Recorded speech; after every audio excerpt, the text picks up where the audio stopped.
Welcome to ಸ್ಪರ್ಧಾಂಗಳ YouTube channel. ಎಲ್ಲ ಸ್ಪರ್ಧಾ ಮಿತ್ರರಿಗೆ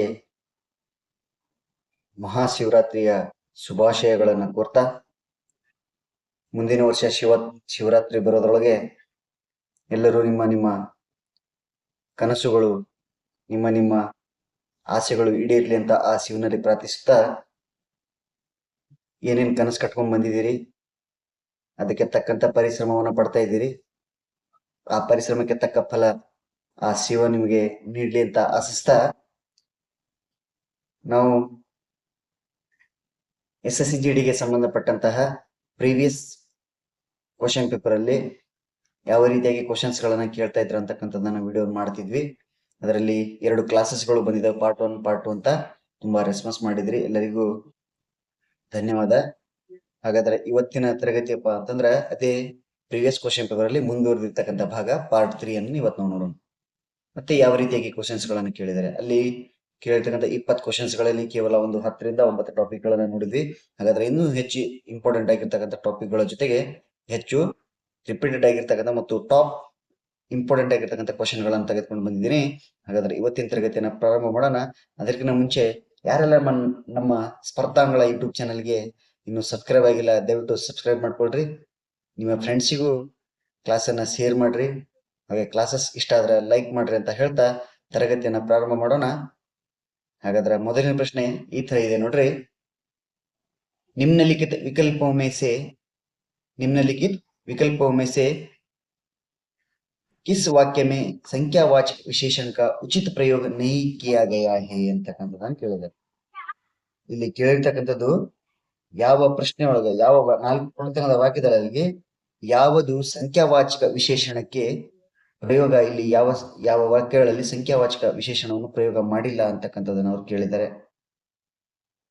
ಯಾವುದು ಸಂಖ್ಯಾವಾಚಕ ವಿಶೇಷಣದ ಪ್ರಯೋಗವನ್ನು ವಾಕ್ಯದೊಳಗೆ ಬಳಕೆಯಾಗಿಲ್ಲ ಅಂತಕ್ಕಂಥದ್ದನ್ನು ಕೇಳಿದರೆ ಅಲ್ಲಿ ಕಿಯಾ ನಹಿ ಕಿಯಾ ಗಯಾ ಅಂತಕ್ಕಂಥದ್ದಿದೆ.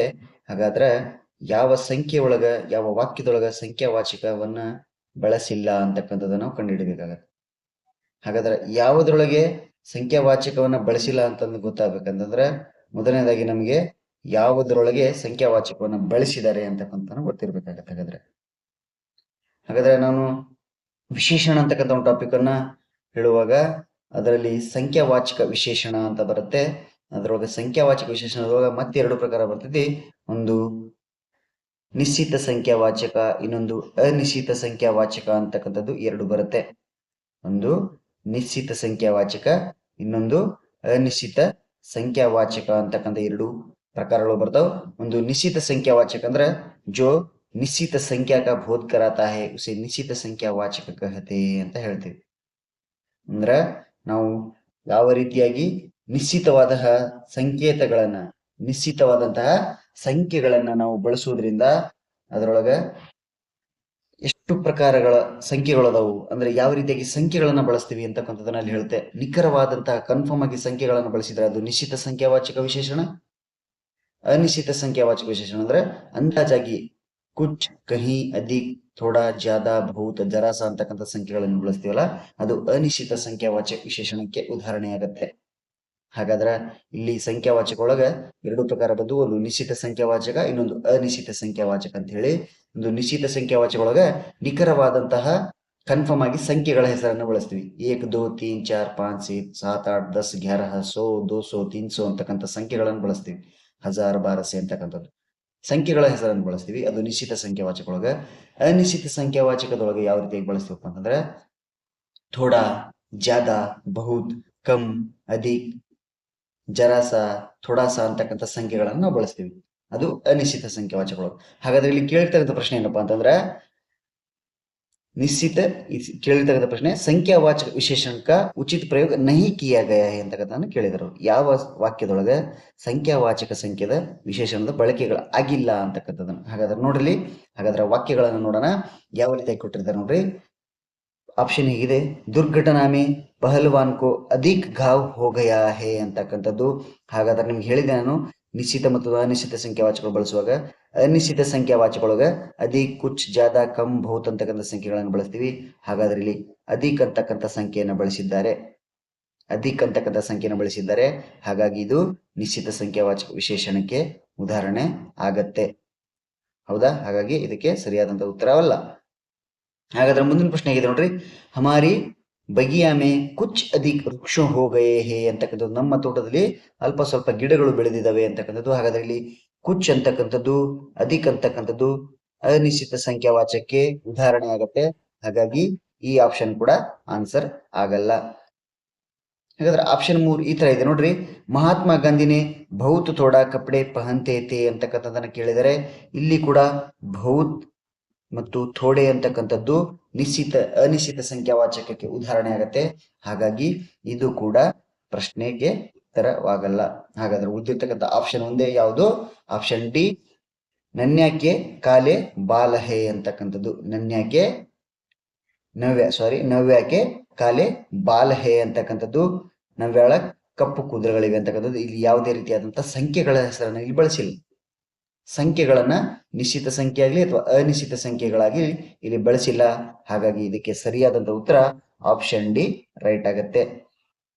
ಆಪ್ಷನ್ ಡಿ ರೈಟ್ ಆಗಿರ್ತಕ್ಕಂಥ ಉತ್ತರ. ಪ್ರಶ್ನೆ ಏನ್ ಕೇಳಿದ್ರು?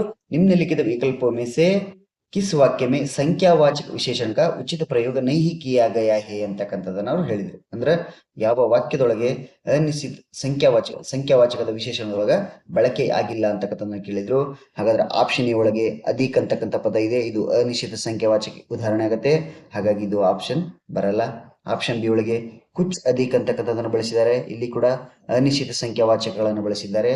ಹಾಗಾಗಿ ಇದು ಕೂಡ ಆಪ್ಷನ್ ರೈಟ್ ಆಗಲ್ಲ. ಆಪ್ಷನ್ ಸಿ ಒಳಗೆ ಬಹುತ್ ಥೋಡ ಅಂತಕ್ಕಂಥದ್ದು, ಇವು ಕೂಡ ಅನಿಶ್ಚಿತ ಸಂಖ್ಯಾವಾಚಕಕ್ಕೆ ಉದಾಹರಣೆ ಆಗತ್ತೆ. ಹಾಗಾಗಿ ಇದು ಕೂಡ ಆಪ್ಷನ್ ಆಗಲ್ಲ. ಹಾಗಾದ್ರೆ ಆಪ್ಷನ್ ಡಿ ಒಳಗೆ ಯಾವುದೇ ರೀತಿಯಾದಂತಹ ಸಂಖ್ಯೆಗಳನ್ನ ಬಳಸಿಲ್ಲ, ಸಂಖ್ಯಾವಾಚಕ ವಿಶೇಷಣದ ಶಬ್ದಗಳನ್ನ ಬಳಸಿಲ್ಲ. ಹಾಗಾಗಿ ಆಪ್ಷನ್ ಡಿ ಇದಕ್ಕೆ ರೈಟ್ ಆದಂತಹ ಉತ್ತರವಾಗುತ್ತೆ. ಆಪ್ಷನ್ ಡಿ ಇದಕ್ಕೆ ರೈಟ್ ಆದಂತಹ ಉತ್ತರವಾಗುತ್ತೆ. ಹೌದಾ? ಹಾಗಾದ್ರೆ ಕ್ಲಾಸಸ್ ಇಷ್ಟ ಆದ್ರೆ ದಯವಿಟ್ಟು ಒಂದು ಲೈಕ್ ಬರ್ತಾ ಇರಲಿ, ನಿಮ್ಮ ಫ್ರೆಂಡ್ಸಿಗೂ ಶೇರ್ ಮಾಡ್ರಿ. ಸ್ಪರ್ಧಾಂಗಳ ಯೂಟ್ಯೂಬ್ ಚಾನಲ್ಗೆ ಎಲ್ಲರೂ ಯಾರ್ಯಾರೆಲ್ಲ ಸಬ್ಸ್ಕ್ರೈಬ್ ಆಗಿಲ್ಲ ಸಬ್ಸ್ಕ್ರೈಬ್ ಮಾಡ್ಕೊಡ್ರಿ ಅಂತ ಹೇಳ್ತಾ, SSC ಸಂಬಂಧಪಟ್ಟಂತ ಟಾಪಿಕ್ಗಳನ್ನ ಕೂಡ ನಾನು ವಿಡಿಯೋಸ್ ಕ್ಲಾಸ್ ಮಾಡಿ ಹಾಕಿದ್ದೀನಿ. ವರ್ಣಮಾಲದಿಂದ ಹಿಡಿದು ಇಂಪಾರ್ಟೆಂಟ್ ಆಗಿರ್ತ ಕಾರಕ, ಸಂಜ್ಞಾ, ಪರ್ಯಾಯವಾಚಿ ಶಬ್ದ, ವಿಲೋಮ ಶಬ್ದ, ಲಿಂಗ, ವಚನ ಎಲ್ಲ ಇಂಪಾರ್ಟೆಂಟ್ ಆಗಿರ್ತಕ್ಕಂಥ ಟಾಪಿಕ್ಗಳನ್ನ ನಾನು ಕ್ವಶನ್ ಮಾಡಿ ಹಾಕಿದ್ದೀನಿ, ವಿಡಿಯೋಸ್ ಕ್ಲಾಸ್ ಮಾಡಿ ಹಾಕಿದ್ದೀನಿ. ದಯವಿಟ್ಟು ನೋಡ್ರಿ ಅಂತ ಹೇಳ್ತಾ ಮುಂದಿನ ಪ್ರಶ್ನೆ ಹೇಗಿದೆ ನೋಡ್ರಿ. ನಿಮ್ನಲಿಖಿತ ಮೇ ಸೆ ವಿಶೇಷಣ ಶಬ್ದಕ ಉದಾಹರಣೆ ಹೇ ಅಂತಕ್ಕಂಥದ್ದನ್ನು ಕೇಳಿದ್ದಾರೆ. ವಿಶೇಷಣ ಅಂದ್ರೆ ಏನು? ಇಲ್ಲಿ ಕೇಳಿರ್ತಕ್ಕಂಥದ್ದು ವಿಶೇಷಣ ಶಬ್ದ. ಕೊಟ್ಟಿರ್ತಕ್ಕಂಥ 4 ಆಪ್ಷನ್ಗಳಲ್ಲಿ ವಿಶೇಷಣ ಶಬ್ದವನ್ನು ಉಳಿರ್ತಕ್ಕಂಥ ಆಪ್ಷನ್ ಯಾವುದು ರೈಟು ಅಂತಕ್ಕಂಥದ್ದನ್ನು ಕೇಳಿದ್ದಾರೆ. ಹಾಗಾದ್ರೆ ವಿಶೇಷಣ ಅಂದ್ರೇನು? ಯಾವ ಸಂಜ್ಞಾ ಮತ್ತು ಸರ್ವನಾಮ ಅಥವಾ ಕ್ರಿಯಾಪದದ ವಿಶೇಷತೆಯನ್ನು ನಾವು ಹೇಳ್ತೀವಲ್ಲ ಅದನ್ನ ವಿಶೇಷಣ ಅಂತ ಕರಿತೀವಿ. ಹಾಗಾದ್ರೆ ಇಲ್ಲಿ ನೋಡ್ರಿ, ಆಪ್ಷನ್ ಎ ಸಮಾಜ ಅಂತ ಇದೆ, ಆಪ್ಷನ್ ಬಿ ಭಾರತ ಅಂತ ಇದೆ, ಆಪ್ಷನ್ ಸಿ ಭಾರತೀಯ ಅಂತಕ್ಕಂಥದ್ದಿದೆ, ಆಪ್ಷನ್ ಡಿ ಧನ ಅಂತಕ್ಕಂಥದ್ದಿದೆ. ಹಾಗಾದ್ರೆ ಇದಕ್ಕೆ ಸರಿಯಾದಂತ ಉತ್ತರ ಯಾವ್ದಾಗುತ್ತೆ? ಸಮಾಜನು ಅಥವಾ ಭಾರತನು ಅಥವಾ ಭಾರತೀಯನು ಅಥವಾ ಧನನು ಅಂತಕ್ಕಂಥದ್ದು. ಹಾಗಾದ್ರೆ ಇದಕ್ಕೆ ಸರಿಯಾದಂತ ಉತ್ತರ ಆಪ್ಷನ್ ಸಿ ಭಾರತೀಯ ಅಂತಕ್ಕಂಥದ್ದು. ಇದು ಭಾರತದಲ್ಲಿ ವಾಸಿಸುವ ಜನರ ವಿಶೇಷತೆ ಬಗ್ಗೆ ಹೇಳುತ್ತೆ. ಹಾಗಾಗಿ ಇದು ಆಪ್ಷನ್ ಸಿ ಇದಕ್ಕೆ ರೈಟ್ ಆದಂತಹ ಉತ್ತರವಾಗುತ್ತೆ. ಆಪ್ಷನ್ ಸಿ ಇದಕ್ಕೆ ರೈಟ್ ಆಗುತ್ತೆ. ಭಾರತೀಯ ಅಂತಕ್ಕಂಥದ್ದು ವಿಶೇಷಣ ಶಬ್ದಕ್ಕೆ ಉದಾಹರಣೆ ಆಗತ್ತೆ. ಹಾಗಾದ್ರೆ ಆಪ್ಷನ್ ಎ ಸಮಾಜ ಏನಂತದೆ? ಆಪ್ಷನ್ ಎ ಸಮಾಜ ಏನಂತದೆ ಅಂತಂದ್ರೆ, ಸಮಾಜ ಇದು ಸಂಜ್ಞಾ ನಾಮಪದಕ್ಕೆ ಉದಾಹರಣೆ ಆಗತ್ತೆ. ಇದು ಭಾವವಾಚ ಸಂಖ್ಯೆಗೆ ಉದಾಹರಣೆ ಆಗತ್ತೆ.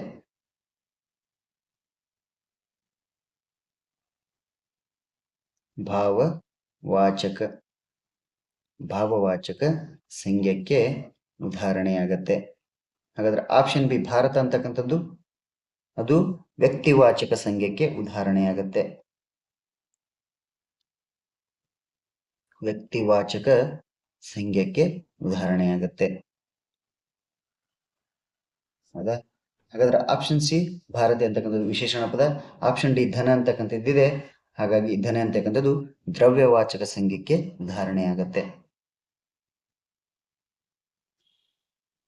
ದ್ರವ್ಯವಾಚಕ ಸಂಖ್ಯೆಗೆ ಉದಾಹರಣೆಯಾಗುತ್ತೆ.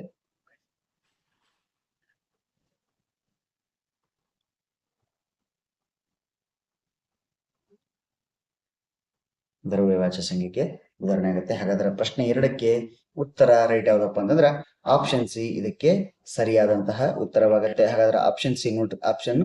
ಪ್ರಶ್ನೆ 3 ಯಾವ ರೀತಿಯಾಗಿ ಬಂದಿದೆ, ಯಾವ ಟಾಪಿಕ್ ಮೇಲೆ ಕೇಳಿದಾರೆಪ್ಪ ಅಂತಂದ್ರೆ ನೋಡ್ರಿ, ಪ್ರಶ್ನೆ 3 ಹೀಗಿದೆ. ಪೇಡ್ पेड़ बढ़ता गया इस वाक्य में प्रयुक्त संयुक्त क्रिया का नाम बताइए ಅಂತಕ್ಕಂಥದನ್ನು ಸಂಯುಕ್ತ ಕ್ರಿಯಾ का नाम बताइए ಅಂತ ಪೇಡ್ बढ़ता गया ಅಂತಕ್ಕಂಥದನ್ನು ಕೇಳಿದರೆ ಹಾಗಾದ್ರೆ ಇದು ಯಾವ ವಾಕ್ಯಕ್ಕೆ, ಇದು ಯಾವ ಕ್ರಿಯೆಗೆ ಯಾವ ಕ್ರಿಯಾಪದಕ್ಕೆ ಸಂಬಂಧಪಟ್ಟಂತ ವಾಕ್ಯವಾಗಿದೆ ಅಂತಕ್ಕಂಥದ್ದು 4 ಆಪ್ಷನ್ ಕೊಟ್ಟಿದ್ದಾರೆ. ಇದಕ್ಕೆ ರೈಟ್ ಆದಂತ ಉತ್ತರ ಯಾವುದು ಅಂತಂದ್ರೆ ನಾವು ಆಯ್ಕೆ ಮಾಡಬೇಕಾಗುತ್ತೆ. ಇದು ನಿತ್ಯತ್ಯ ಬೋಧಕ ಸಂಯುಕ್ತ ಕ್ರಿಯಾನೋ ಅಥವಾ ಅನುಮತಿ ಬೋಧಕ ಸಂಯುಕ್ತ ಕ್ರಿಯಾನೋ ಅಥವಾ ಅವಕಾಶ ಬೋಧಕ ಸಂಯುಕ್ತ ಕ್ರಿಯಾನೋ ಅಥವಾ ಸಮಾಪ್ತಿ ಬೋಧಕ ಸಂಯುಕ್ತ ಕ್ರಿಯಾನೋ ಅಂತಕ್ಕಂಥದ್ದನ್ನು. ಹಾಗಾದ್ರೆ ಇದಕ್ಕೆ ಸರಿಯಾದಂತಹ ಉತ್ತರ ಆಪ್ಷನ್ ಎ ನಿತ್ಯತಾ ಬೋಧಕ ಸಂಯುಕ್ತ ಕ್ರಿಯಕ್ಕೆ ಉದಾಹರಣೆಯಾಗತ್ತೆ. ಪೇಡ್ ಬಡತಾ ಗಯ ಅಂತಕ್ಕಂಥದ್ದು ನಿತ್ಯತಾ ಬೋಧಕ್ಕೆ ಸಂಯುಕ್ತ ಕ್ರಿಯೆಗೆ ಉದಾಹರಣೆಯಾಗತ್ತೆ. ನಿತ್ಯತಾ ಬೋಧಕ ಸಂಯುಕ್ತ ಕ್ರಿಯೆಗೆ ಉದಾಹರಣೆಯಾಗತ್ತೆ. ಪೇಡ್ ಬಡ್ತಾ ಗಿಡವು ದಿನಾಲು ಬೆಳೀತಾ ಇದೆ ಅಂತಕ್ಕಂಥದ್ದು. ಹಾಗಾಗಿ ಅದು ದಿನಾಲು ಅಂತಕ್ಕಂಥದ್ದು ನಿತ್ಯವಾಗಿ ಬಳಸ್ತೀವಿ. ಹಾಗಾಗಿ ದಿನನಿತ್ಯ ಅಂತಕ್ಕಂಥ ಪದಗಳನ್ನು ಬಳಸ್ತೀವಿ. ಹಾಗಾಗಿ ಆಪ್ಷನ್ ಎ ಇದಕ್ಕೆ ರೈಟ್ ಆದಂತಹ ಉತ್ತರವಾಗುತ್ತೆ. ಆಪ್ಷನ್ ಎ ಇದಕ್ಕೆ ರೈಟ್ ಆದಂತಹ ಉತ್ತರ. ಹಾಗಾದ್ರೆ ಮುಂದಿನ ಪ್ರಶ್ನೆ ಹೀಗಿದೆ ನೋಡ್ರಿ. ಸಮಜ್ಕರ್ काम करना चाहिए विकल्पों में से चुनकर बताइए कि उक्त वाक्य में रेखांकित पद किस प्रकार की ಕ್ರಿಯಾ ಹೇ ಅಂತಕ್ಕಂಥದ್ದು. ಇಲ್ಲಿ ಗೆಳೆ ಎಳೆದಿರ್ತಕ್ಕಂಥ ಪದ ಇದೆ ನೋಡ್ರಿ. ಸಮಜ್ಕರ್ ಅಂತಕ್ಕಂಥದ್ದು ಸಮಜ್ಕರ್ ಅಂತಕ್ಕಂಥ ಪದವನ್ನು ಕೊಟ್ಟಿದ್ದಾರೆ. ಇದು ಯಾವ ಕ್ರಿಯಾಪದಕ್ಕೆ ಉದಾಹರಣೆಯಾಗತ್ತೆ ಅಂತಕ್ಕಂಥದ್ದನ್ನ ಕೇಳಿದರು. ನಾವು ಕನ್ನಡದೊಳಗ ಒಂದೇ ಪದ ಪದೇ ಪದೇ ರಿಪೀಟ್ ಆಗೋದನ್ನ ನಾವೇನ್ ಕರಿತೀವಿ, ದ್ವಿರುಕ್ತಿ ಪದಗಳು ಅಥವಾ ಅನುಕರಣ ಪದಗಳು ಅಂತ ಕರಿತೀವಲ್ಲ, ವಿರುಕ್ತಿ ಪದಗಳು ಅಂತ ಕರಿತೀವಿ. ಒಂದು ಪದವನ್ನ ಪದೇ ಪದೇ ರಿಪೀಟ್ ಮಾಡೋದ್ರಿಂದ, ಒಂದೇ ಪದವನ್ನ ಪದೇ ಪದೇ 2 ಅಥವಾ 2ಕ್ಕಿಂತ ಹೆಚ್ಚು ಸಲ ಬಳಸೋದ್ರಿಂದ ಅದನ್ನ ನಾವೇನು ಕರಿತೀವಿ, ದ್ವಿರುಕ್ತಿ ಅಂತ ಕರಿತೀವಿ ಕನ್ನಡದವರು. ಹಾಗಾದ್ರೆ ಇಲ್ಲಿ ಒಂದು ಪದ ಸಮಜ್ಕರ್ ಅಂತಕ್ಕಂಥ ಒಂದೇ ಪದ, ಅದು 2 ಸರಿ ನಾವು ಒಂದು ವಾಕ್ಯದೊಳಗೆ ಬಳಸಿದೀವಿ. ಹಾಗಾದ್ರೆ ಅದು ಯಾವ ಕ್ರಿಯೆಗೆ ಉದಾಹರಣೆಯಾಗತ್ತೆ ಅಂತಕ್ಕಂಥದ್ದು ಇಲ್ಲಿ ಪ್ರಶ್ನೆ. ಹಾಗಾದ್ರೆ ಇದು ಯಾವ ಕ್ರಿಯೆಗೆ ಉದಾಹರಣೆ ಆಗತ್ತೆ? ಸಂಯುಕ್ತ ಕ್ರಿಯಾನೋ, ಪ್ರೇರಣಾರ್ಥಕ ಕ್ರಿಯಾನೋ, ನಾಮಬೋಧಕ ಕ್ರಿಯಾನೋ ಅಥವಾ ಪುನರುಕ್ತ ಕ್ರಿಯಾನೋ ಅಂತಕ್ಕಂಥದ್ದನ್ನ ಕೇಳಿದ್ದಾರೆ. ಹಾಗಾದ್ರೆ ಇಲ್ಲಿ ಸಮಜ್ಕರ್ ಅಂತಕ್ಕಂಥದ್ದು ಪದ ಪುನರುಕ್ತ ಬಳಸಿದ್ವಿ, ಅಂದ್ರೆ ಪುನರಾವರ್ತಿ ಆಗಿದೆ, ರಿಪೀಟ್ ಆಗಿದೆ, ಮರಳಿ ಬಳಸಿದ್ವಿ. ಹಾಗಾಗಿ ಪುನರುಕ್ತ ಕ್ರಿಯಾ ಅಂತಕ್ಕಂಥದ್ದು ಇದಕ್ಕೆ ಸರಿಯಾದಂತಹ ಉತ್ತರವಾಗತ್ತೆ. ಆಪ್ಷನ್ ಎ ಇದಕ್ಕೆ ರೈಟ್ ಆನ್ಸರ್ ಆಗತ್ತೆ. ನೋಡ್ರಿ, ಸಮಜ್ಕರ ಅಂದ್ರೆ ಒಂದು ಪದವನ್ನ ಪದೇ ಪದೇ ಪುನರುಕ್ತ ಮಾಡಿದ್ವಿ, ಅಂದ್ರೆ ಪುನರುಕ್ತ ಮಾಡಿದ್ವಿ, ಅಂದ್ರೆ ಪದೇ ಪದೇ ಬಳಸಿದೀವಿ. ಪುನರುಕ್ತ ಅಂತಕ್ಕಂಥದ್ದು ಒಂದು ಪದವನ್ನ ಮರಳಿ ಬಳಸಿದ್ವಿ, ಹೆಚ್ಚು ಸಲ ಬಳಸಿದ್ರಿಂದ ಇದು ಪುನರುಕ್ತ ಕ್ರಿಯಾಪದಕ್ಕೆ ಉದಾಹರಣೆಯಾಗತ್ತೆ. ಹಾಗಾದ್ರೆ ಮುಂದಿನ ಪ್ರಶ್ನೆ ಹೀಗಿದೆ ನೋಡ್ರಿ. ರಮೇಶ್ घर आया इस वाक्य में संदिग्ध भूतकाल में ರೂಪಾಂತರಣ ಹೋಗ ಅಂತಕ್ಕಂಥದ್ದು. ರಮೇಶ್ ಘರ್ ಆಯಾ ಅಂತಕ್ಕಂಥದ್ದು ರಮೇಶ್ ಮನೆಗೆ ಬಂದನು ಅಂತಕ್ಕಂಥ ಒಂದು ವಾಕ್ಯವನ್ನು ಕೊಟ್ಟಿದ್ದಾರೆ. ಇದನ್ನ ಸಂದಿಗ್ಧ ಭೂತಕಾಲದೊಳಗ ನಾವು ರೂಪಾಂತರ ಮಾಡ್ಬೇಕು, ಬದಲಾವಣೆಯನ್ನ ಮಾಡ್ಬೇಕು. ಹಾಗಾದ್ರೆ ಏನ್ ಬರುತ್ತೆ ಇದಕ್ಕೆ ಆಪ್ಷನ್? ರಮೇಶ್ ಘರ್ ಆ ರಹಾ ಥಾ ಅಂತಕ್ಕಂಥದ್ದು, ರಮೇಶ್ ಘರ್ ಆಯಾ ಅಂತಕ್ಕಂಥದ್ದು, ರಮೇಶ್ ಘರ್ ಆಯೇಗಾ ಅಂತಕ್ಕಂಥದ್ದು, ರಮೇಶ್ ಘರ್ ಆ ಗಯಾ ಹೋಗ ಅಂತಕ್ಕಂಥದ್ದು. ಹಾಗಾದ್ರೆ ಇದಕ್ಕೆ ಸರಿಯಾದಂತ ಉತ್ತರ ಯಾವ್ದಾಗತ್ತಪ್ಪ ಅಂತಂದ್ರೆ ಆಪ್ಷನ್ ಡಿ ರಮೇಶ್ ಘರ್ ಆ ಗಯಾ ಹೋಗ ಅಂತಕ್ಕಂಥದ್ದು ಇದಕ್ಕೆ ರೈಟ್ ಆನ್ಸರ್ ಆಗತ್ತೆ. ರಮೇಶ್ ಘರ್ ಆ ಗಯಾ ಹೋಗ ಅಂತಕ್ಕಂಥದ್ದು ಇದಕ್ಕೆ ಸರಿಯಾದಂತಹ ಉತ್ತರವಾಗತ್ತೆ. ಹಾಗಾದ್ರೆ ಆಪ್ಷನ್ ಎ ಯಾವ ಕಾಲಕ್ಕೆ ಉದಾಹರಣೆ ಆಗತ್ತೆ? ಆಪ್ಷನ್ ಎ ಇದು ರಮೇಶ್ ಘರ್ ಆ ರಹಾತ, ಇನ್ನು ಬಂದಿಲ್ಲ, ಬರ್ತಾ ಇದ್ದಾನೆ. ಹಾಗಾಗಿ ಇದು ಅಪೂರ್ಣ ಭೂತಕಾಲಕ್ಕೆ ಉದಾಹರಣೆಯಾಗತ್ತೆ. ಅಪೂರ್ಣ ಭೂತಕಾಲಕ್ಕೆ ಉದಾಹರಣೆಯಾಗತ್ತೆ. ಅಂದ್ರೆ ಇನ್ನು ಬಂದಿಲ್ಲ, ಬರ್ತಾ ಇದ್ದಾನೆ, ಮನೆಗೆ ಬರ್ತಾ ಇದ್ದಾನೆ. ಹಾಗಾಗಿ ಅಪೂರ್ಣ, ಇನ್ನು ಕ್ರಿಯೆ ಸಂಪೂರ್ಣವಾಗಿ ನಡೆದಿಲ್ಲ. ಹಾಗಾಗಿ ಇದು ಅಪೂರ್ಣ ಭೂತಕಾಲಕ್ಕೆ ಉದಾಹರಣೆ ಆಗತ್ತೆ. ಹಾಗಾದ್ರೆ ಆಪ್ಷನ್ ಬಿ ಏನ್ ಹೇಳುತ್ತೆ? ರಮೇಶ್ ಘರ್ ಆಯಾಥ, ರಮೇಶ್ ಘರ್ ಆಯಾಥ, ಅವನು ಬಂದು ಹೋಗಿದ್ದ ಅಂತಕ್ಕಂಥದ್ದು. ಹಾಗಾದ್ರೆ ಇದು ಪೂರ್ಣ ಭೂತಕಾಲಕ್ಕೆ ಉದಾಹರಣೆ ಆಗುತ್ತೆ. ಅವನು ಬಂದು ಹೋಗಿದ್ದಾನೆ, ಮನೆಗೆ ಬಂದಿದ್ದ ಅವನು ಅಂತಕ್ಕಂಥದ್ದು. ಹಾಗಾದ್ರೆ ಇದು ಪೂರ್ಣ ಭೂತಕಾಲಕ್ಕೆ ಉದಾಹರಣೆಯಾಗತ್ತೆ. ಪೂರ್ಣ ಭೂತಕಾಲಕ್ಕೆ ಉದಾಹರಣೆ ಆಗತ್ತೆ. ಅಂದ್ರೆ ರಮೇಶ ಮನೆಗೆ ಬಂದಿದ್ದ ಅಂತ, ರಮೇಶ್ ಘರ್ ಆಯಾತ, ಅವನು ಬಂದಿದ್ದ, ಬಂದು ಹೋದ ಅಂತಕ್ಕಂಥದ್ದು. ಹಾಗಾದ್ರೆ ಇದು ಕ್ರಿಯೆ ಸಂಪೂರ್ಣವಾಗಿ ನಡೆದಿದೆ, ಹಾಗಾಗಿ ಇದು ಪೂರ್ಣ ಭೂತಕಾಲಕ್ಕೆ ಉದಾಹರಣೆ ಆಗುತ್ತೆ. ಹಾಗಾದ್ರೆ ರಮೇಶ್ ಘರ್ ಆಯೇಗ ಅಂತಕ್ಕಂಥದ್ದು ಇನ್ನು ಬಂದಿಲ್ಲ, ಬರಬಹುದು ಅಂತಕ್ಕಂಥ ವಾಕ್ಯವನ್ನು ಕೊಟ್ಟಿದ್ದಾರೆ. ಹಾಗಾಗಿ ಇದು ಸಾಮಾನ್ಯ ಭವಿಷ್ಯಕಾಲ, ಸಾಮಾನ್ಯ ಭವಿಷ್ಯಕಾಲ ಅಥವಾ ಭವಿಷ್ಯಕಾಲ ಅಂತ ಕರಿತೀವಿ.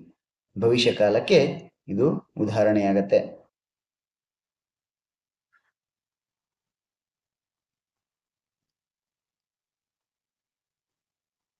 ಭವಿಷ್ಯಕಾಲಕ್ಕೆ ಇದು ಉದಾಹರಣೆಯಾಗತ್ತೆ. ಹಾಗಾದ್ರೆ ರಮೇಶ್ ಘರ್ ಆಯ, ರಮೇಶ್ ಘರ್ ಆಯ ಅಂತಕ್ಕಂಥದ್ದು ಸಂದಿಗ್ಧ ಭೂತಕಾಲಕ್ಕೆ ಉದಾಹರಣೆ ನೋಡೋದಾದ್ರೆ ಆಪ್ಷನ್ ಡಿ ಇದಕ್ಕೆ ರೈಟ್ ಆನ್ಸರ್ ಆಗತ್ತೆ. ಆಪ್ಷನ್ ಡಿ ಇದಕ್ಕೆ ರೈಟ್ ಆನ್ಸರ್ ಆಗತ್ತೆ. ಹಾಗಾದ್ರೆ ಕ್ಲಾಸಸ್ ಎಲ್ಲ ನಿಮ್ಗೆ ಲೈಕ್ ಆಗ್ತದೆ ಅಂದ್ಕೊಂಡಿದೀನಿ. ತುಂಬಾ ಉಪಯುಕ್ತವಾದಂತ ಕ್ಲಾಸ್ಗಳು. ಎಕ್ಸಾಮ್ ಹತ್ರ ಇರೋದ್ರಿಂದ ನಾವು ಕ್ವಶನ್ಸ್ ಗಳನ್ನ ಬಿಡಿಸಿದ್ರ, ಕ್ವಶನ್ ಪೇಪರ್ ಅನ್ನ ಬಿಡಿಸಿದ್ರೆ ಯಾವ ರೀತಿಯಾಗಿ ಕ್ವಶನ್ಸ್ ಗಳನ್ನ ಕೇಳಿದ್ದಾರೆ, ಯಾವ ಟಾಪಿಕ್ ಮೇಲೆ ಕ್ವಶನ್ಸ್ ಗಳನ್ನ ಕೇಳಿದ್ದಾರೆ, ಯಾವ ರೀತಿಯಾಗಿ ನಾವು ಕ್ವಶನ್ಸ್ ಗಳನ್ನ ಬಿಡಿಸ್ಬೇಕು, ಏನ್ ಡೈರೆಕ್ಟ್ ಆಗಿ ಕ್ವಶನ್ ಕೇಳಿದಾರೋ, 1 to ಲೈನ್ ಅಲ್ಲಿ ಕೇಳಿದಾರೋ, ಅಥವಾ ಹೇಳಿಕೆಗಳ ರೂಪದಲ್ಲಿ ಕ್ವಶನ್ ಅನ್ನು ಕೇಳಿದಾರೋ ಅಂತಕ್ಕಂಥದ್ದು ಒಂದು ಐಡಿಯಾ ಸಿಗುತ್ತೆ. ಹೌದಾ? ಹಾಗಾಗಿ ಕ್ಲಾಸಸ್ ತುಂಬಾ ಉಪಯುಕ್ತವಾದಂಥದ್ದು. ದಯವಿಟ್ಟು ಯಾರು ಮಿಸ್ ಮಾಡ್ಕೊಳಕ್ ಹೋಗ್ಬೇಡ್ರಿ. ಸ್ಪರ್ಧಾಂಗಳ ಅಂತಕ್ಕಂಥ ಯೂಟ್ಯೂಬ್ ಚಾನಲ್ ಇದೆ. ಅದರಲ್ಲಿ ನಿಮ್ಗೆ ಕನ್ನಡದಲ್ಲಿ ಆ ಕ್ವಶನ್ ಪೇಪರ್ ಮತ್ತೆ ಉಳಿದಿರ್ತಕ್ಕಂಥ ಒಂದು ಕ್ವಶನ್ಗೆ ಒಂದು ಆನ್ಸರ್ ಬಿಟ್ಟು ಉಳಿದಿರ್ತಕ್ಕಂಥ 3 ಆಪ್ಷನ್ಗೂ ಕೂಡ ನಾನು ಉತ್ತರವನ್ನು ಹೇಳ್ತಕ್ಕಂಥ ಪ್ರಯತ್ನವನ್ನು ಮಾಡ್ತಾ ಇದ್ದೀನಿ. ತುಂಬಾ ಹೆಚ್ಚೆಚ್ಚು ವಿಷಯಗಳನ್ನು ತಿಳ್ಕೊತೀವಿ. ಹೌದಾ? ಇದರಿಂದ ಅನುಕೂಲ ಆಗತ್ತೆ ಅಂತ ಅನ್ಕೊಂಡಿದ್ದೀನಿ. ಹಾಗಾದ್ರೆ ದಯವಿಟ್ಟು ಕ್ಲಾಸಿಗೆ ಇಷ್ಟ ಆದ್ರೆ, ನಿಮ್ಗೆ ಕ್ಲಾಸ್ ಇಷ್ಟ ಆದ್ರೆ ಒಂದು ಲೈಕ್ ಕೊಡ್ತಾ ಇರ್ರಿ, ನಿಮ್ ಫ್ರೆಂಡ್ಸಿಗೂ ಶೇರ್ ಮಾಡ್ರಿ, ಅವರು ಕೂಡ ಇದರ ಉಪಯೋಗವನ್ನು ಪಡ್ಕೊಳ್ಳಿ ಅಂತ ಹೇಳ್ತಾ ಮುಂದಿನ ಪ್ರಶ್ನೆ ಹೇಗಿದೆ ನೋಡ್ರಿ. ಸುಯಸ್ ಅಮೇರಿಕಾ ಗಯಾ ಹೋಗಾ ಅಂತಕ್ಕಂಥದ್ದು ಒಂದು ವಾಕ್ಯ ಕೊಟ್ಟಿದ್ದಾರೆ. ಸುಯಸ್ ಅಮೇರಿಕಾ ಗಯಾ ಹೋಗ, ಹೋಗಿರಬಹುದು ಅಂತಕ್ಕಂಥ ಒಂದು ವಾಕ್ಯವನ್ನು ಕೊಟ್ಟಿದ್ದಾರೆ. ಸುಯಸ್ ಅಂತಕ್ಕಂಥದ್ದು ಅಮೆರಿಕಾಗೆ ಹೋಗಿರಬಹುದು ಅಂತಕ್ಕಂಥ ಒಂದು ವಾಕ್ಯವನ್ನು ಕೊಟ್ಟಿದ್ದಾರೆ. ಹಾಗಾದ್ರೆ ಯಾವ ಕಾಲದಲ್ಲಿ ಬದಲಾವಣೆ ಮಾಡ್ಬೇಕಂತ ಪ್ರಶ್ನೆ ಕೇಳಿದೆ ನೋಡ್ರಿ. ಉಪಯುಕ್ತ ವಾಕ್ಯಕ್ಕೂ ಪೂರ್ಣ ಭೂತಕಾಲಿಕ ಪ್ರಯೋಗ ಕರ್ತವ್ಯ ಪುನರ್ಲಿಖಿತ ಅಂತಕ್ಕಂಥದ್ದು. ಇದನ್ನ ನಾವು ಅವನು ಹೋಗಿರಬಹುದು ಅಂತ ಅವ್ರಿಗೆ ಡೌಟ್ ಇದೆ, ಇನ್ನು ಹೋಗಿದಾನೋ ಇಲ್ಲ ಅಂತಕ್ಕಂಥದ್ದು ಗೊತ್ತಿಲ್ಲ. ಹಾಗಾದ್ರೆ ಇದನ್ನ ನಾವು ಪೂರ್ಣ ಭೂತಕಾಲದೊಳಗ ಪ್ರಯೋಗವನ್ನ ಮಾಡಬೇಕು. ಅಪೂರ್ಣ ಭೂತಕಾಲದಲ್ಲಿ ಇದು ಉದಾಹರಣೆ ಇದೆ. ಇದು ಉದಾಹರಣೆ ಕೊಟ್ಟಿರ್ತಕ್ಕಂಥದ್ದು ಅಪೂರ್ಣ ಭೂತಕಾಲ, ಅಂದ್ರೆ ಅವನು ಹೋಗಿರಬಹುದು ಅಥವಾ ಗೊತ್ತಿಲ್ಲ, ಹೋಗಿದಾನೋ ಇಲ್ಲ ಗೊತ್ತಿಲ್ಲ, ಬಟ್ ಹೋಗಿರಬಹುದು ಅಂತಕ್ಕಂಥದ್ದನ್ನ ಹೇಳಿದ್ದಾರೆ. ಹಾಗಾಗಿ ಅವನು ಹೋಗಿರಬಹುದು ಅಂತ, ಅಮೆರಿಕ ಹೋಗ್ತಾ ಇದ್ದ, ಬಟ್ ಅವನು ಹೋಗಿ ಮುಟ್ಟಿದಾನೋ ಇಲ್ಲ ಗೊತ್ತಿಲ್ಲ ಅಂತಕ್ಕಂಥದ್ದು ಇದು ಅಪೂರ್ಣ ಭೂತಕಾಲಕ್ಕೆ ಉದಾಹರಣೆ ಆಗುತ್ತೆ. ಹಾಗಾದ್ರೆ ನಾವು ಪೂರ್ಣ ಭೂತಕಾಲದ ಉದಾಹರಣೆಯನ್ನಾಗಿ ನಾವು ಮಾಡಬೇಕು. ಇದಕ್ಕೆ ಯಾವುದು ಆನ್ಸರ್ ರೈಟ್ ಆಗತ್ತೆ ನೋಡ್ರಿ. ಇದಕ್ಕೆ ಯಾವುದು ಆನ್ಸರ್ ರೈಟ್ ಆಗತ್ತೆ ಅಂತಕ್ಕಂಥದ್ದನ್ನ ನಾವು ನೋಡ್ಬೇಕಾಗತ್ತೆ. ನೋಡ್ರಿ, ಆಪ್ಷನ್ ಎ ಸುಯಸ್ ಅಮೇರಿಕಾ ಜಾಯೇಗ ಅಂತಕ್ಕಂಥದ್ದು ಇದು ಬರಲ್ಲ. ಯಾಕೆ ಹೇಳ್ರಿ? ಭವಿಷ್ಯ ಕಾಲಕ್ಕೆ ಉದಾಹರಣೆ ಆಗತ್ತೆ. ಜಾಯೇಗ ಅಂತಕ್ಕಂಥದ್ದು ಇನ್ನು ಹೋಗಬಹುದು ಅಂತಕ್ಕಂಥದ್ದು ಇದು ಭವಿಷ್ಯ ಕಾಲಕ್ಕೆ ಉದಾಹರಣೆ ಆಗತ್ತೆ. ಹೌದಾ? ಮತ್ತಿದೆ ಸುಯಸ್ ಅಮೇರಿಕಾ ಗಯಾಥ ಅಂತಕ್ಕಂಥದ್ದು ಹೋಗಿದ್ದಾನೆ, ಹೋಗಿದ್ದ ಅಂತಕ್ಕಂಥದ್ದು ಇದು ಪೂರ್ಣ ಭೂತಕಾಲಕ್ಕೆ ಉದಾಹರಣೆ ಆಗತ್ತೆ. ಹೌದಾ? ಇದು ಭೂತಕಾಲಕ್ಕೆ ಉದಾಹರಣೆ ಆಗುತ್ತೆ. ಹೋಗಿದ್ದ ಅಂತಕ್ಕಂಥದ್ದು ಭೂತಕಾಲಕ್ಕೆ ಉದಾಹರಣೆ ಆಗತ್ತೆ. ಮುಂದೆ ಸುಯಸ್ ಅಮೇರಿಕಾ ಗಯಾ ಹೇ ಅಂತಕ್ಕಂಥದ್ದು, ಸುಯಸ್ ಅಮೇರಿಕಾ ಗಯಾ ಹೇ ಅಂತಕ್ಕಂಥದ್ದು ಯಾವ ಕಾಲಕ್ಕೆ ಉದಾಹರಣೆ ಆಗತ್ತೆ? ಇದು ಭೂತಕಾಲಕ್ಕೆ, ಇದು ಕೂಡ ಭೂತಕಾಲಕ್ಕೆ ಉದಾಹರಣೆ ಆಗತ್ತೆ. ಸಾರಿ, ಇಲ್ಲಿ ಒಂದು ನಿಮಿಷ.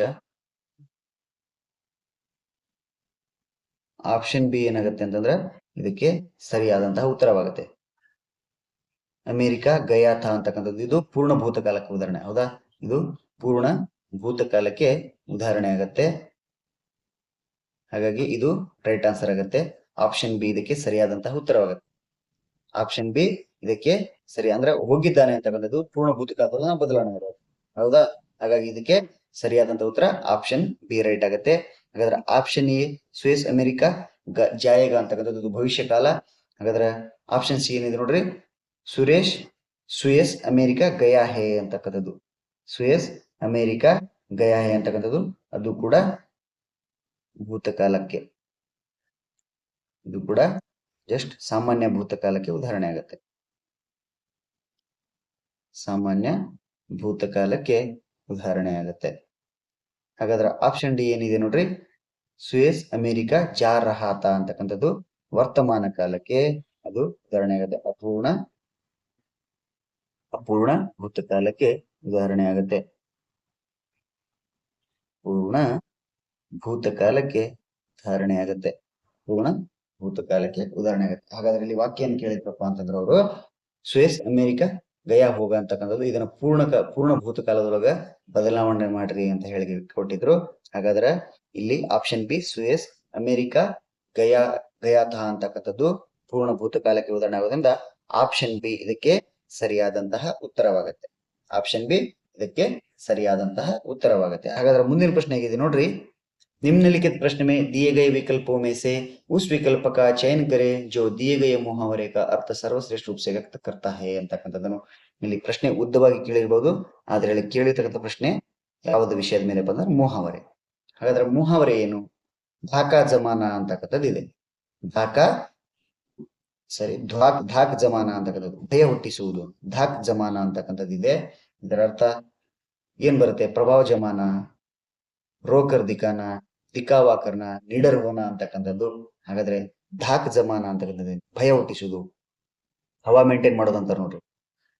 ಆ ಏರಿಯಾದೊಳಗ ಅವರು ಫುಲ್ ಹವಾ ಮೇಂಟೈನ್ ಮಾಡಿದಾರಪ್ಪ, ಅವ್ರ ಕಂಡ್ರೆ ಎಲ್ರು ಹೆದರ್ತಾರೆ ಅಂತಕ್ಕಂಥದ್ದು, ಅವರ ಪ್ರಭಾವ ಬಹಳ ಇದೆ ಅಂತಕ್ಕಂಥದ್ದು. ಹಾಗಾದ್ರೆ ಇದಕ್ಕೆ ಸರಿಯಾದಂತ ಉತ್ತರ ಏನಾಗುತ್ತೆ ನೋಡ್ರಿ. ಆಪ್ಷನ್ ಇ ಪ್ರಭಾವ ಜಮಾನ ಅಂತಕ್ಕಂಥದ್ದು ಇದಕ್ಕೆ ಸರಿಯಾದಂತಹ ಉತ್ತರವಾಗುತ್ತೆ. ಧಾಕ್ ಜಮಾನ ಅಂತ ಅಂದ್ರೆ ಅವರ ಪ್ರಭಾವ ಬಹಳ ಇದೆ ಆ ಏರಿಯಾದಲ್ಲಿ ಅಥವಾ ಆ ಊರಿನಲ್ಲಿ, ಅವರ ಪ್ರಭಾವ ಬಹಳ ಇದೆ, ಅವ್ರು ತುಂಬಾ ಹವಾ ಮೇಂಟೈನ್ ಮಾಡಿದ್ದಾರೆ ಅಂತ ಹೇಳ್ತಿರ್ತಾರೆ ನೋಡಿ ಆಡು ಭಾಷೆದೊಳಗ. ಹಾಗಾಗಿ ಧಾಕ್ ಜಮಾನ ಅಂದ್ರೆ ಪ್ರಭಾವ ಜಮಾನ ಅಂತಕ್ಕಂಥದ್ದು.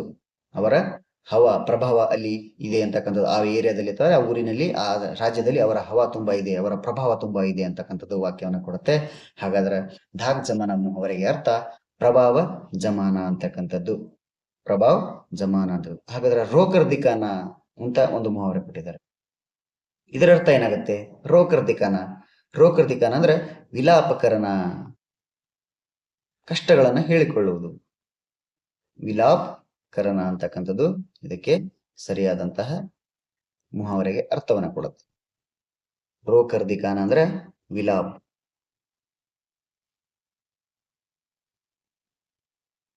ವಿಲಾಪಕರಣ ಅಂದ್ರೆ ಕಷ್ಟವನ್ನು ಹೇಳಿಕೊಳ್ಳುವುದು, ತನ್ನ ದುಃಖವನ್ನು ಹೇಳಿಕೊಳ್ಳುವುದು ಅಂತ. ರೋಕರ್ ದಿಕಾನ ಅಂದ್ರೆ ವಿಲಾಪಕರಣ ಅಂತಕ್ಕಂಥದ್ದು. ಹಾಗಾದ್ರೆ ದಿಕಾವಾಕರಣ ಅಂತಕ್ಕಂಥದ್ದಿದೆ, ತೋರಿಸಿಕೊಳ್ಳುವುದು ಅಂತ ಅರ್ಥ ಆಗತ್ತೆ. ಡೋಂಗಕರಣ ಅಂತಕ್ಕಂಥದ್ದು, ಡೋಂಗ್ ಕರಣ ಅಂತಕ್ಕಂಥದ್ದು ಈ ಮುಹಾವರೆಯ ಅರ್ಥವಾಗುತ್ತೆ. ದಿಕಾವಾಕರಣ ಅಂತ ತೋರಿಸಿಕೊಳ್ಳುವುದು, ಮೇಲೆ ಮೇಲೆ. ಈಗ ನಾವು ಸುಮ್ಮನೆ ಡಾಂಬಿಕ ಭಕ್ತವನ್ನೇ ತೋರಿಸ್ತೇವಲ್ಲ, ಡಾಂಬಿಕತನ ಅಂತ ಕರಿತೀವಿ. ತೋರಿಸ್ಕೊಳ್ಳೋದು, ನಾನು ಹಿಂಗ್ ಮಾಡ್ತಿದ್ದೀನಿ ಅದು ಮಾಡ್ತಿದ್ದೀನಿ ಅಂತ ಹೇಳಿ. ಡೋಂಗಕರಣ ಅಂತಕ್ಕಂಥದ್ದು. ನಿಡರ ಹೋನ ಅಂತಕ್ಕಂಥ ಮುಹಾವರೆ ಅರ್ಥ ಏನು ಕೊಡುತ್ತೆ? ನಿಡರ ಹೋನ ಅಂದ್ರೆ ಭಯ ಮುಕ್ತ ಹೋನ, ಭಯ ಮುಕ್ತ ಹೋನ, ಭಯ ಮುಕ್ತ ಹೋನ ಅಂತಕ್ಕಂಥದ್ದು ನಿಡರ್ ಹೋನ ಮುಹಾವರೆಗೆ ಅರ್ಥವನ್ನ ಕೊಡುತ್ತೆ. ಹಾಗಾದ್ರೆ ಇಲ್ಲಿ ಕೊಟ್ಟಿರ್ತಕ್ಕಂಥ ಪ್ರಶ್ನೆ ಏನಿತ್ತು? ಧಾಕ್ ಜಮಾನ ಅಂತಕ್ಕಂಥ ಪ್ರಶ್ನೆಯನ್ನು ಕೇಳಿದ್ರು. ಹಾಗಾದ್ರೆ ಧಾಕ್ ಜಮಾನ ಅಂತಕ್ಕಂಥ ಮುಹಾವರೆಗೆ ಅರ್ಥ ಪ್ರಭಾವ ಜಮಾನ ಅಂತಕ್ಕಂಥದ್ದು. ಧಾಕ್ ಅಂದ್ರೆ ಪ್ರಭಾವವನ್ನು ಹುಟ್ಟಿಸುವುದು, ಅಲ್ಲಿ ಅವರ ಪ್ರಭಾವ ಇದೆ ಅಂತಕ್ಕಂಥದ್ದು. ಹಾಗಾದ್ರೆ ಆಪ್ಷನ್ ಎ ಇದಕ್ಕೆ ರೈಟ್ ಆದಂತಹ ಉತ್ತರವಾಗುತ್ತೆ. ಕ್ಲಾಸಸ್ ಇಷ್ಟ ಆಗ್ತಿದೆ ಅಂತ ಅನ್ಕೊಳ್ತೀನಿ. ದಯವಿಟ್ಟು ಕ್ಲಾಸಿಗೆ ಒಂದು ಲೈಕ್ ಕೊಡ್ತಾ ಇರಲಿ, ನಿಮ್ಮ ಫ್ರೆಂಡ್ಸಿಗೂ ಶೇರ್ ಮಾಡ್ರಿ, ಇದರ ಉಪಯೋಗನ ಪಡ್ಕೊಡ್ರಿ ಅಂತ ಹೇಳ್ತಾ ಮುಂದಿನ ಪ್ರಶ್ನೆ ಹೇಗಿದೆ. ನಿಮ್ನಲಿಖಿತ ಪ್ರಶ್ನೆ में दिए गए 4 विकल्पों में से उस विकल्प का चयन करें जो दिए गए मुहावरे का अर्थ सर्वश्रेष्ठ रूप से व्यक्त करता है ಅಂತಕ್ಕಂಥದ್ದು.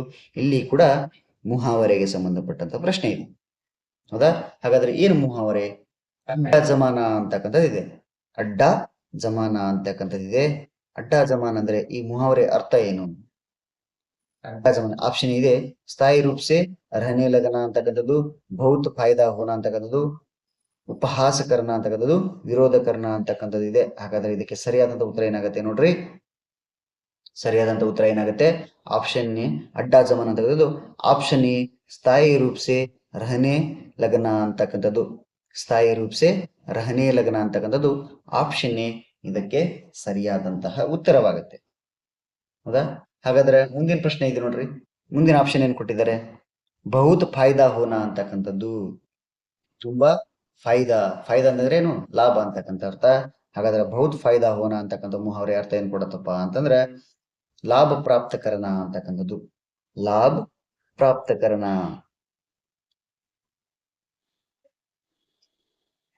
ಲಾಭ ಪ್ರಾಪ್ತಕರಣ ಅಂದ್ರೆ ಅಧಿಕ ಲಾಭವನ್ನು ಗಳಿಸು ಅಂತಕ್ಕಂಥ ಅರ್ಥವನ್ನ ಕೊಡುತ್ತೆ. ಲಾಭ ಪ್ರಾಪ್ತಕರಣ, ಲಾಭ ಪ್ರಾಪ್ತಕರಣ ಅಂತಕ್ಕಂಥದ್ದು ಬಹುತ್ ಫಾಯ್ದಾ ಹೋನ ಅಂತಕ್ಕಂಥ ಮುಹಾವರೆಗೆ ಅರ್ಥವನ್ನು ಕೊಡುತ್ತೆ. ಹಾಗಾದ್ರೆ ಮುಂದಿನ ಆಪ್ಷನ್ ಇದೆ ನೋಡ್ರಿ, ಉಪಹಾಸಕರಣ. ಉಪಹಾಸಕರಣ ಅಂದ್ರೆ ಮಜಾಕ್ ಉಡಾನ ಅಂತಕ್ಕಂಥದ್ದು. ಅಪಹಾಸನ ಆಗ್ಬಹುದು ಅಥವಾ ಉಪಹಾಸ ಅಂತ ಕರಿತೀವಿ. ಮಜಾಕ್ ಮಜಾಕ್ ಉಡಾನ ಅಂತಕ್ಕಂಥ ಅರ್ಥವನ್ನ ಕೊಡುತ್ತೆ. ಮಜಾಕ್ ಉಡಾನ ಅಂತಕ್ಕಂಥ ಅರ್ಥವನ್ನ ಕೊಡುತ್ತೆ. ಹಾಗಾದ್ರೆ ವಿರೋಧಕರಣ ಅಂತಂದ್ರೆ ಖಿಲಾಫ್ ಕಡೆ ಹೋ ಜಾನ ಅಂತಕ್ಕಂಥ ಮುಹಾವರೆ ಅರ್ಥವನ್ನ ಕೊಡುತ್ತೆ. ಖಿಲಾಫ್ ಕಡೆ ಹೋನ, ವಿರೋಧ ಮಾಡು ಅಂತಕ್ಕಂಥ ಅರ್ಥವನ್ನ ಕೊಡುತ್ತೆ. ಹಾಗಾದ್ರೆ ಅಡ್ಡಾ ಜಮಾನ ಮುಹಾವರೆಯ ಅರ್ಥ ಸ್ಥಾಯಿ ರೂಪ್ಸೆ ರಹನೆ ಲಗನ ಅಂತಕ್ಕಂಥದ್ದು ಇದಕ್ಕೆ ಸರಿಯಾದಂತ ಉತ್ತರವಾಗುತ್ತೆ. ಹಾಗಾದ್ರೆ ಉಳಿದಿರ್ತಕ್ಕಂಥ 3 ಆಪ್ಷನ್ಗಳು ಕೂಡ ನಾನು ಆನ್ಸರ್ ಅನ್ನ ಕೊಟ್ಟಿದ್ದೀನಿ. ಇದರಿಂದ ಹೆಚ್ಚು ಪ್ರಶ್ನೆಗಳಿಗೆ ನಾವು ವಿಷಯವನ್ನು ತಿಳ್ಕೊತೀವಿ, ಹೆಚ್ಚು ಪ್ರಶ್ನೆಗೆ ಉತ್ತರವನ್ನ ಕಂಡುಕೊಂಡಾಗತ್ತೆ, ಹೆಚ್ಚು ವಿಷಯಗಳನ್ನು ಕೂಡ ನಾವಿಲ್ಲಿ ಕಲ್ಕೊಂಡಾಗತ್ತೆ. ಯಾರು ಕೂಡ ತುಂಬಾ ಮಿಸ್ ಮಾಡ್ಕೊಳಕ್ ಹೋಗ್ಬೇಡಿ, ತುಂಬಾ ಉಪಯುಕ್ತವಾದಂತ ಕ್ಲಾಸು ನಿಮ್ಗೆ. ನೋಡ್ರಿ, ಬಹುತ್ ಫಾಯ್ದಾ ಹೋನ ಅಂದ್ರೆ ಲಾಭ ಪ್ರಾಪ್ತಕರಣ, ಉಪಹಾಸಕರಣ ಅಂದ್ರೆ ಮಜಾಕಕರಣ, ವಿರೋಧಕರಣ ಅಂದ್ರೆ ಖಿಲಾಫ್ ಕಡೆ ಹೋನ ಅಂತಕ್ಕಂಥ ಮುಹಾವರೆ ಅರ್ಥವನ್ನ ಕೊಡುತ್ತೆ. ಹಾಗಾದ್ರೆ 8ನೇ ಪ್ರಶ್ನೆಗೆ ಸರಿಯಾದಂತ ಉತ್ತರ ಆಪ್ಷನ್ ಎ ಇದಕ್ಕೆ ರೈಟ್ ಆಗುತ್ತೆ. ಹಾಗಾದ್ರೆ ಮುಂದಿನ ಪ್ರಶ್ನೆ ಹೀಗಿದೆ ನೋಡ್ರಿ, ದಿಯೇ ಗಯೇ ಶಬ್ದಕ ಪರ್ಯಾಯವಾಚಿ ಜ್ಞಾತ ಕೀಜಿಯೇ ಅಂತ. ಇಲ್ಲಿ ಕೂಡ ಏನ್ ಕೇಳಿದರೆ, ಪರ್ಯಾಯವಾಚಿ ಶಬ್ದವನ್ನ ಕೇಳಿದ್ದಾರೆ. ಪರ್ಯಾಯವಾಚಿ ಶಬ್ದ ಕೇಳಿದರೆ ಇದು ವಿಷ್ಣು ಅಂತಕ್ಕಂಥ ಪದವನ್ನು ತುಂಬಾ ಸಲ ಕೇಳಿದ್ರು ನೋಡ್ರಿ. 23, 24 ಕೇಳಿದ್ರೆ 25 2025 ಫೆಬ್ರವರಿ ಶಿಫ್ಟ್ ಅಲ್ಲಿ ಕೂಡ ಇದನ್ನ ಪ್ರಶ್ನೆಯನ್ನು ಕೇಳಿದ್ರು. ವಿಷ್ಣು ಪದದ ಪರ್ಯಾಯವಾಚಿ ಶಬ್ದ, ಅದಕ್ಕೆ ಸಮಾನಾರ್ಥಕ ಪದ ಏನು ಬರುತ್ತೆ? ಪ್ರಣಾಲಿನೋ ಅಥವಾ ಸೀನ ಅಥವಾ ಕರ್ಣ ಅಥವಾ ಲಕ್ಷ್ಮೀಪತಿ ಅಂತಕ್ಕಂಥ ಆಪ್ಷನ್ ಅನ್ನು ಕೊಟ್ಟಿದ್ದಾರೆ. ಹಾಗಾದ್ರೆ ಇದಕ್ಕೆ ಸರಿಯಾದ ಉತ್ತರ ಏನಾಗುತ್ತೆ ನೋಡ್ರಿ, ವಿಷ್ಣು ಅಂದ್ರೆ ಇದಕ್ಕೆ ಸರಿಯಾದ ಉತ್ತರ ಆಪ್ಷನ್ ಡಿ ಲಕ್ಷ್ಮೀಪತಿ ಅಂತಕ್ಕಂಥದ್ದು ಇದಕ್ಕೆ ಸರಿಯಾದಂತಹ ಉತ್ತರವಾಗುತ್ತೆ. ಲಕ್ಷ್ಮೀಪತಿ ಅಂತಕ್ಕಂಥದ್ದು ಇದಕ್ಕೆ ಸರಿಯಾದಂತಹ ಉತ್ತರ. ವಿಷ್ಣು ಪದದ ಪರ್ಯಾಯವಾಚಿ ಶಬ್ದ ಅಂದ್ರೆ ಲಕ್ಷ್ಮೀಪತಿ ಅಂತ ಕರಿತೀವಿ. ಇನ್ನು ಜನಾದರ, ಜಟಾದರ, ಇನ್ನು ಬೇರೆ ಹೆಸರುಗಳಿಂದ ಕರಿತೀವಿ ನಾವು. ಹಾಗಾದ್ರೆ ಪ್ರಣಾಲಿ ಅಂತಕ್ಕಂಥ ಪದದ ಸಮಾನಾರ್ಥಕ ಪದ ಏನ್ ಹೇಳ್ತೀವಿ ನೋಡ್ರಿ. ಪ್ರಣಾಲಿ ಅಂದ್ರೆ ಏನು ಅಂದ್ರೆ ಪದ್ಧತಿ ಅಂತ ಕರಿತೀವಿ. ಪ್ರಣಾಲಿ ಅಂದ್ರೆ ಪದ್ಧತಿ, ಪ್ರಣಾಲಿ ಅಂದ್ರೆ ಪದ್ಧತಿ ಅಂತ ಕರಿತೀವಿ. ಹಾಗಾದ್ರೆ ಸೀನ್ ಅಂತಕ್ಕಂಥದ್ದು, ಸೀನ್ ಅಂದ್ರೆ ನಾವು ಹೇಳ್ತೀವಲ್ಲ ದೃಶ್ಯ ಅಂತಕ್ಕಂಥದ್ದು, ಸೀನ್ ಅಂದ್ರೆ ದೃಶ್ಯ ಅಂತ ಕರಿತೀವಿ. ಕರ್ಣ ಅಂದ್ರೆ ಕರ್ಣನ ಹೆಸರು ಅಥವಾ ಕಿವಿ ಅಂತ ಕರಿತೀವಿ. ಕಾನ್, ಕರ್ಣ ಅಂದ್ರೆ ಕಿವಿ ಅಥವಾ ಕಾನ್ ಅಂತ ಕರಿತೀವಿ. ಹಾಗಾದ್ರೆ ವಿಷ್ಣು ಪದದ ಶಬ್ದ ಲಕ್ಷ್ಮೀಪತಿ ಅಂತಕ್ಕಂಥದ್ದು ಇದಕ್ಕೆ ಸರಿಯಾದಂತಹ ಉತ್ತರವಾಗುತ್ತೆ. ಹೌದಾ? ಹಾಗಾದ್ರೆ ಮುಂದಿನ ಪದ ಏನಿದೆ ನೋಡ್ರಿ, ಮುಂದಿನ ಪ್ರಶ್ನೆ ಹೀಗಿದೆ, निम्नलिखित प्रश्न में 4 विकल्पों में से उस विकल्प का चयन करें जो कोष्टक में दिए गए पर्यायवाची शब्द का सही विकल्प हो ಅಂತಕ್ಕಂಥ. ಇಲ್ಲಿ ಬ್ರಾಕೆಟ್ ಕೊಟ್ಟಿರ್ತಕ್ಕಂತಹ ಪರ್ಯಾಯ ಪದವನ್ನ ನಾವು ಪರ್ಯಾಯವಾಚಿ ಶಬ್ದವನ್ನ ಕಂಡುಹಿಡಬೇಕು, ಸಮಾನಾರ್ಥಕ ಪದವನ್ನ ಕಂಡುಹಿಡಬೇಕು. ಹಾಗಾದ್ರೆ ಏನ್ ಕೊಟ್ಟಿದ್ದಾರೆ ನೋಡ್ರಿ, ಆಸ್ ಪಾಸ್ ಕೆ ಲೋಗ್ ಕೆ ಸಾಥ್ ಪಹಚಾನ್ ಹೋನಾ ಚಾಹಿಯೇ ಅಂತಕ್ಕಂಥದ್ದು. ಪಹಚಾನ್ ಪದದ ಪರ್ಯಾಯವಾಚಿ ಶಬ್ದವನ್ನ ನಾವು ಕಂಡುಹಿಡಬೇಕು. ಹಾಗಾದ್ರೆ ಆಪ್ಷನ್ ಏನು? ಕಪ್ಪಟ ಅಂತ ಇದೆ. ಆಪ್ಷನ್ ಎ ಕಪ್ಪಟ, ಆಪ್ಷನ್ ಬಿ ಪರಿಚಯ, ಆಪ್ಷನ್ ಸಿ ಉಪಹಾರ, ಆಪ್ಷನ್ ಡಿ ಪ್ರಪಂಚ ಅಂತಕ್ಕಂಥದ್ದು ಇದೆ. ಹಾಗಾದ್ರೆ ಪಹಚಾನ್ ಪದದ ಪರ್ಯಾಯವಾಚಿ ಶಬ್ದ ಏನಾಗುತ್ತೆ? ಪಹಚಾನ್ ಅಂದ್ರೆ ನಾವು ಗುರುತು ಮಾಡುವುದು, ಪರಿಚಯ ಅಂತ ಕರಿತೀವಿ. ಹಾಗಾದ್ರೆ ಇದಕ್ಕೆ ಸರಿಯಾದ ಉತ್ತರ ಆಪ್ಷನ್ ಬಿ ಪರಿಚಯ ಅಂತಕ್ಕಂಥದ್ದು ರೈಟ್ ಆಗತ್ತೆ. ಪಹಚಾನ್ ಪದದ ಸಮಾನಾರ್ಥಕ ಪದ ಪರಿಚಯ ಅಂತಕ್ಕಂಥದ್ದನ್ನ ನಾವು ರೈಟ್ ಆನ್ಸರ್ ಅನ್ನ ಹೇಳಬೇಕು. ಪಹಚಾನ್ ಅಂದ್ರೆ ಪರಿಚಯ, ಗುರುತು ಅಂತಕ್ಕಂಥ ಅರ್ಥವನ್ನು ಕರೀತದೆ. ಹಾಗಾದ್ರೆ ಪಹಚಾನ್ ಪದದ ಅವರು ಪರ್ಯಾಯವಾಚಿ ಶಬ್ದವನ್ನು ಕೇಳಿದ್ರು, ಇದಕ್ಕೆ ಸರಿಯಾದಂತಹ ಉತ್ತರ ಆಪ್ಷನ್ ಬಿ ಪರಿಚಯ ಅಂತಕ್ಕಂಥದ್ದು. ಹಾಗಾದ್ರೆ ಆಪ್ಷನ್ ಎ ಇದೆ ನೋಡ್ರಿ, ಕಪ್ಪಟ ಅಂತಕ್ಕಂಥದ್ದು. ಕಪ್ಪಟ ಅಂತಕ್ಕಂಥ ಪದಕ್ಕೆ ಸಮಾನಾರ್ಥಕ ಪದ ಏನ್ ಕೊಡುತ್ತೆ? ಕಪ್ಪಟ ಅಂತಕ್ಕಂಥದ್ದು ಛಲ್ ಅಂತ ಕರಿತೀವಿ, ಸಂಚು ಹಾಕುವಂತ ಅಥವಾ ಹೊಂಚು ಹಾಕುವಂತ ಕರಿತೀವಲ್ಲ, ಛಲ್ ಅಂತಕ್ಕಂಥ ಅರ್ಥವನ್ನ ಕೊಡುತ್ತೆ. ಛಲ್. ಉಪಹಾರ ಅಂತಕ್ಕಂಥದ್ದು, ಉಪಹಾರ ಅಂತಕ್ಕಂಥದ್ದು ಇದಕ್ಕೆ ಭೇಂಟ್ ಅಂತ ಕರಿತೀವಿ. ಉಪಹಾರ ಇದಕ್ಕೆ ಪರ್ಯಾಯವಾಚಿ ಶಬ್ದ ಭೇಂಟ್ ಅಂತ ಬರುತ್ತೆ. ಪ್ರಪಂಚ ಅಂದ್ರೆ ನಿಮ್ಗೆ ಗೊತ್ತಿರುವ ಹಾಗೆ ಜಗತ್ತು ಅಂತ ಕರಿತೀವಿ. ಜಗತ್ತು ಅಥವಾ ಸಂಸಾರ ಅಂತ ಕೂಡ ಕರಿತೀವಿ. ಸಂಸಾರ ಅಥವಾ ಬ್ರಹ್ಮಾಂಡ,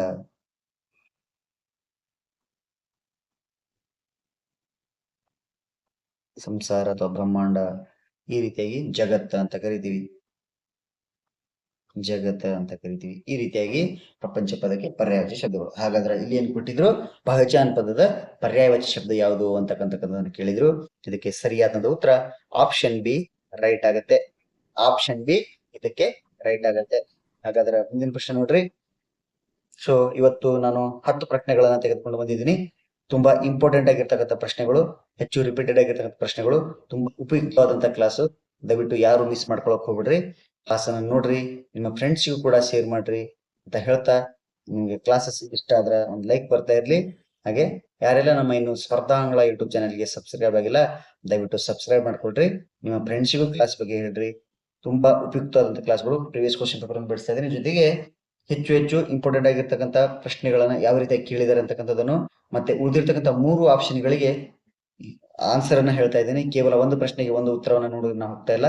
ಉಳಿದಿರ್ತಕ್ಕಂಥ 3 ಪ್ರಶ್ನೆಗಳಿಗೂ ಕೂಡ ನಾವು ಆನ್ಸರ್ ಅನ್ನು ನೋಡ್ತಾ ಇದ್ದೀವಿ. ಇದರಿಂದ ಏನ್ ನಮಗೆ ಅರ್ಥ ಆಗತ್ತಪ್ಪ ಅಂತಂದ್ರೆ, ಹೆಚ್ಚು ಹೆಚ್ಚು ವಿಷಯಗಳು ನಮಗೆ ತಿಳಿಯಲಿಕ್ಕೆ ಅನುಕೂಲವಾಗತ್ತೆ ಅಂತ ಹೇಳ್ತಾ ಇವತ್ತಿನ ತರಗತಿನ ಇಲ್ಲಿಗೆ ಮುಗಿಸೋಣ. ಮತ್ತೆ ಮುಂದಿನ ತರಗತಿಯಲ್ಲಿ ಮತ್ತೆ ಇಂಪಾರ್ಟೆಂಟ್ ಆಗಿರ್ತಕ್ಕಂಥ ಕ್ವಶನ್ಗಳಿಗೆ ಮತ್ತೆ ಸಿಗೋಣ ಅಂತ ಹೇಳ್ತಾ ಇವತ್ತಿನ ತರಗತಿ ಇಲ್ಲಿಗೆ ಮುಗಿಸ್ತೀನಿ. ಅಲ್ಲಿವರೆಗೂ ಎಲ್ಲರಿಗೂ ನಮಸ್ಕಾರ.